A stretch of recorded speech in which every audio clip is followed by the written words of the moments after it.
अगर आपको कोई ओवरवेट बुलाए तो आपको कैसा लगेगा? आप बोलोगे उसने आपकी इंसल्ट कर दी। लेकिन स्टॉक मार्केट में ओवरवेट बोलना एक तारीफ होती है। अभी अभी एचएसबीसी ने इंडियन मार्केट्स को न्यूट्रल रेटिंग से अपग्रेड करके ओवरवेट रेटिंग दी है। उनका कहना है कि सेंसेक्स 2025 के एंड तक 85,130 पॉइंट्स तक जा सकता है और 2026 के एंड तक 94,000 तक टच कर सकता है। तो भाई साहब, हमारे मार्केट्स को ओवरवेट क्यों बोला?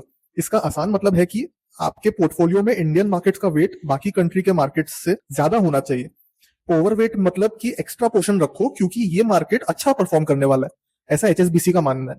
एचएसबीसी ने रीजन देते हुए ये सभी पॉइंट्स बताए। सबसे पहले तो भाई supportive government policy, GST cuts हुए हैं, इनकम टैक्स बेनिफिट्स काफी सारे मिले हैं इस साल से।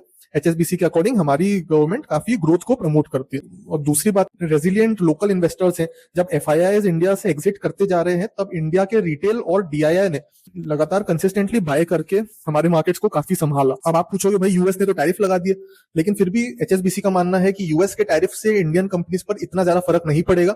फार्मा सेक्टर में यूएस का काफी कंट्रीब्यूशन रहता है, लेकिन फार्मा कंपनी टैरिफ से एग्जेम्प्ट करा हुआ है। और चौथा पॉइंट ये कि भाई आरबीआई भी काफी सपोर्टिव है, पैसा भी चीप हो रहा है। आरबीआई ने अगस्त में सीआरआर 4% से घटाकर 3% कर दिया और रेपो रेट इस साल ऑलरेडी 3 बार कट कर चुके हैं। साल के शुरू में 6.5% था, साल भर में 0.25 और 0.5% से कट करके आज के डेट पे रेपो रेट 5.5% है। तो इसलिए एचएसबीसी ने ये सब रीजंस बताए। और मैं आपको बता दूं कि इंडियन मार्केट इंडेक्स ने 2025 साल में कुछ एशियन मार्केट से कंपेयर अंडर परफॉर्म किया है। सेंसेक्स सिर्फ 4.5% बढ़ा है इस साल, अगर 2025 के शुरुआत से आज तक का आप देखें, जबकि साउथ कोरिया का कॉस्पी इंडेक्स 45% तक जम कर चुका है। फिर भी एचएसबीसी कहता है कि अब इंडियन मार्केट्स बाकी एशियन मार्केट्स के कंपैरिजन में अट्रैक्टिव बन चुके हैं। कोरिया और ताइवान जैसे मार्केट्स अच्छा परफॉर्म करे हैं इस साल, बट अब क्राउडेड लगने लगे, वैल्यूएशंस हाई हैं और अपसाइड पोटेंशियल लिमिटेड है। इसीलिए साउथ कोरिया को रिसेंटली डाउनग्रेड करते हुए अंडरवेट का रेटिंग दिया और अब इंडिया को अपग्रेड करके ओवरवेट का रेटिंग दे दिया एचएसबीसी ने।